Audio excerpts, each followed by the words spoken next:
Agora para o nosso bem-estar animal.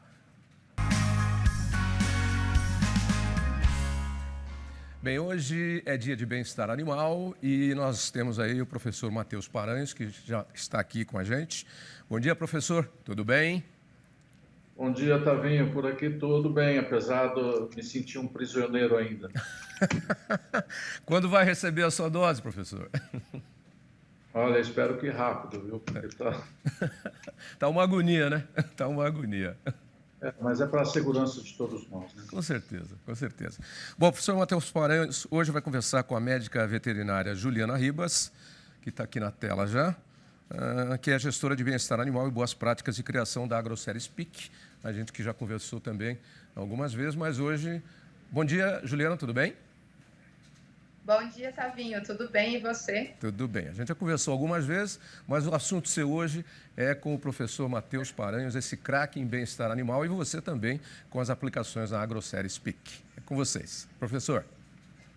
Tavinho, obrigado. Olha, Tavinho, o programa da semana passada, em que a Carmen entrevistou o senhor Carlos de la Ribeira, me motivou a convidar novamente a Juliana para bater um papo aqui com a gente no Dia a Dia Rural, nesse quadro aqui do bem-estar animal. A Juliana tem uma experiência com a produção de suínos em dois extremos, né? Ela trabalhou bastante tempo com sistemas de criação ao ar livre no Mato Grosso, lá em Tangará da Serra, e depois passou a trabalhar com sistemas mais intensivos de produção, que é o que ela dedica atenção hoje. Então, eu tomei a liberdade de convidá-la novamente para a gente conversar um pouco sobre isso, inspirado pela entrevista da semana passada, quais os desafios, né, para a promoção do bem-estar animal em dois sistemas de criação tão diferentes, né? Ao ar livre, com os animais soltos, e outro com o animal criado intensivamente nos galpões.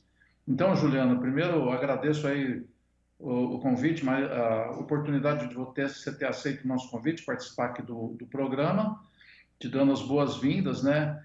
Eu gostaria que você contasse um pouco dessa história aí, né? Como é que foi trabalhar com animais ao ar livre, os desafios, em particular com relação ao bem-estar animal, e depois essa transição para a criação intensiva.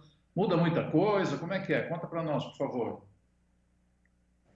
Bem, professor, primeiramente é um prazer estar aqui contigo. E eu tenho que lembrá-lo que a culpa ou motivação de tudo isso é sua, né, professor?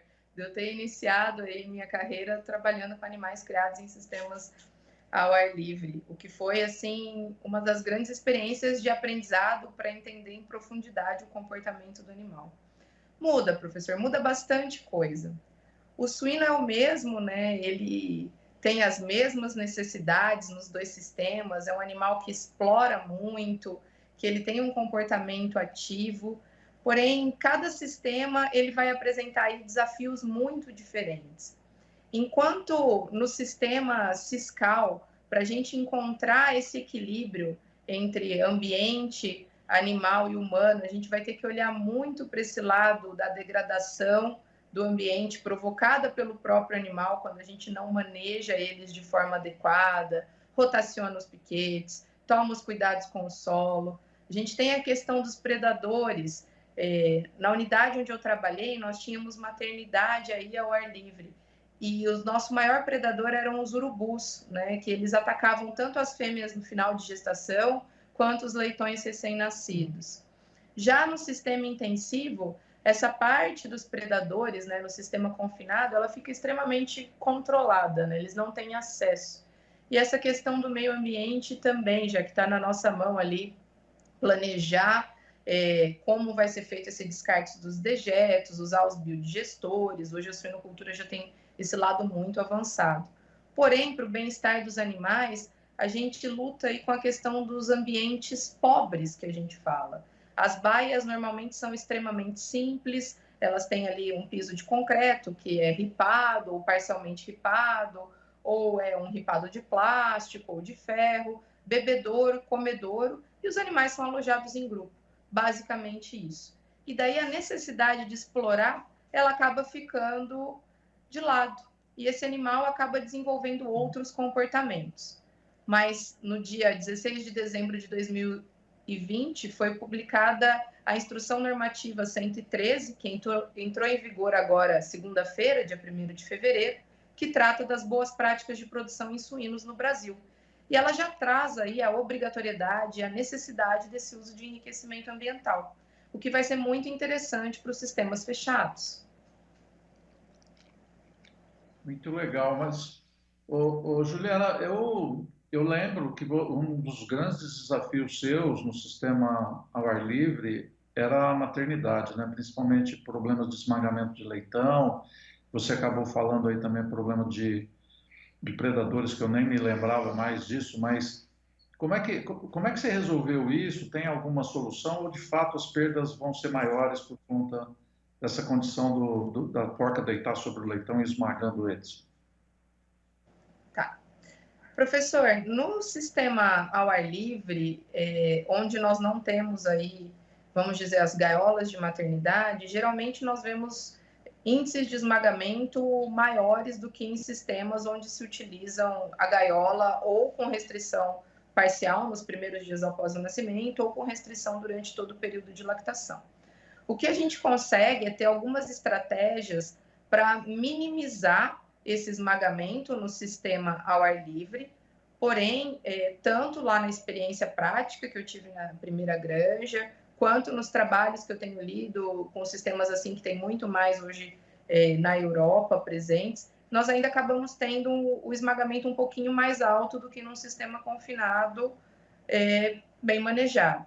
O que a gente precisa fazer é colocar alguns obstáculos na baia de parição ou mesmo na cabana de parição para que essa matriz, para que essa porca, ela se deite com mais cuidado e acabe não esmagando os leitões. Porque como a porca ela é muito grande, o leitão é muito pequeno, às vezes ele acaba não conseguindo fugir, sair debaixo dela antes que ela deite, e ela tende a se deitar de uma vez, né? A gente brinca que é como se estivesse despencando aí um saco de batata. Ela deita de uma única vez. Então, se você coloca, às vezes, um poste metálico em alguns pontos estratégicos dessa baia, você consegue fazer com que essa fêmea ela se recoste de forma mais calma e suave, dando tempo para que o leitãozinho escape. Juliana, você acha que existe, por exemplo, a gente está trabalhando com essas linhagens comerciais que estão predominantemente criadas hoje, tanto intensiva quanto no Siscal, que é o sistema extensivo, né? Mas na semana passada, o seu Carlos de la Libera falou de raças autóctones, né? Trabalhando com raças nativas nossas aqui.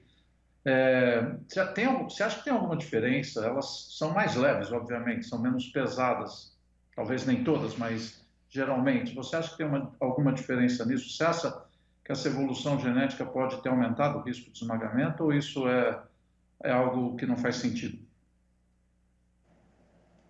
Olha, até um determinado ponto, vamos dizer, o melhoramento genético ele está em constante evolução.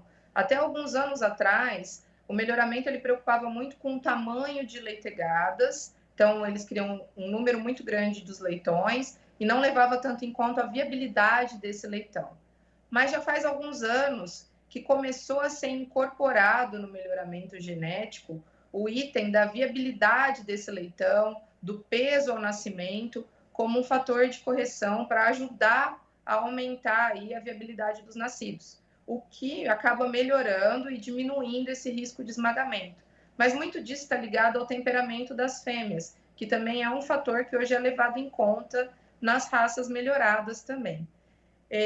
A minha experiência prévia foi com uma raça comercial, melhorada geneticamente, criada num sistema Siscal. E era um Siscal de 1000 matrizes, que é um tamanho grande.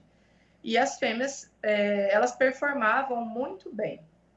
As raças autóctones também performam bem. E é claro que você acaba tendo menos esmagamento, talvez porque você tem menos nascidos, dependendo da linhagem com que você trabalha. E tudo vai depender muito do sistema, né? Porque muitas granjas hoje trabalham com um sistema misto. Eles têm uma maternidade que ela é mais fechada, confina parcialmente, do que aquele modelo tradicional em cabanas no pasto. Até para poderem dar uma atenção maior para esses leitões nos primeiros dias de vida. Mas ambas as espécies, ambas as raças, melhor dizendo, elas podem performar bem, sim, no sistema. Aí vai muito do objetivo do produtor, né? Que às vezes ele quer criar um produto diferenciado, com uma linhagem específica, direcionado a um nicho. Às vezes ele quer um produto que ele renda mais em termos de carne magra, porém criado de uma forma diferente. Daí é entender os objetivos de cada um nessa produção. Muito bom. Na semana passada, o senhor Carlos fez um comentário que eu achei muito interessante, que é o rodízio, né? Os suínos deles estão soltos, mas ele faz um rodízio de despastagem. Gostaria de ouvir um comentário seu sobre isso, se você acha isso importante ou não.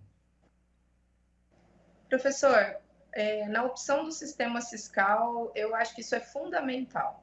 É fundamental porque você consegue encontrar o melhor equilíbrio entre a criação do suíno no sistema ciscal e uma redução da exploração desse ambiente, para que esse ambiente não se esgote, para que o pasto possa se recuperar, para que a gente mantenha a terra com a cobertura vegetal intacta ou menos degradada.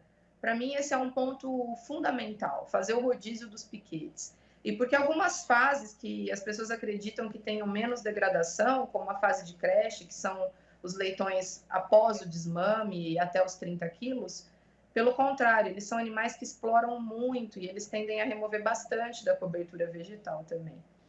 Então, o rodízio ele é um aspecto fundamental, porque não adianta só eu olhar o bem-estar do animal, se ele está bem, performando bem, se comportando bem, se eu deixar o ambiente de lado, né? Porque afinal a gente busca aí esse conceito do equilíbrio entre os elos.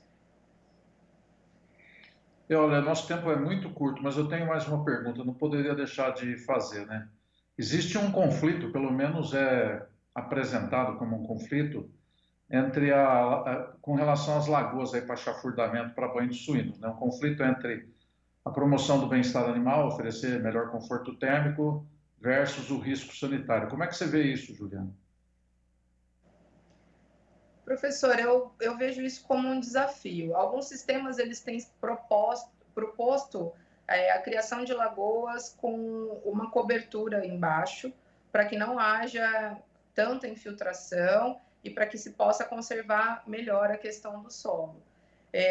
Outros lugares já fazem lagoas direto, sem muito cuidado, e aí você vê que começa a ter muita erosão. Vai depender muito do tipo de solo do local e como tá.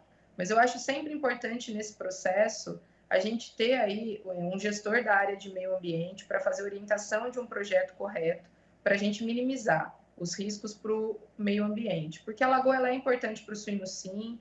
O banho de lama para o animal que ele está no ciscal, ele tem o fator não só da troca térmica, mas também da proteção da pele contra a queimadura solar, né? Então, ele tem duas funções ali muito importantes.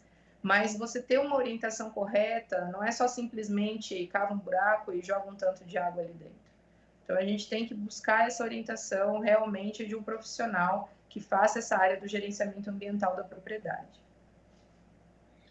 Muito bom, Juliana. Olha só, uma pena, mas nosso tempo acabou. Eu quero agradecer mais uma vez a tua disponibilidade de estar aqui com a gente, conversando sobre um tema tão importante, trazendo luz aí a algumas questões que não tão bem resolvidas também, né? Muito obrigado e, Tavinho, a palavra é tua. Ok, professor. Obrigado aí, professor Matheus Paranhos. Obrigado, Juliana. E até a quinta da semana que vem. Bom dia para todos aí. Bom dia.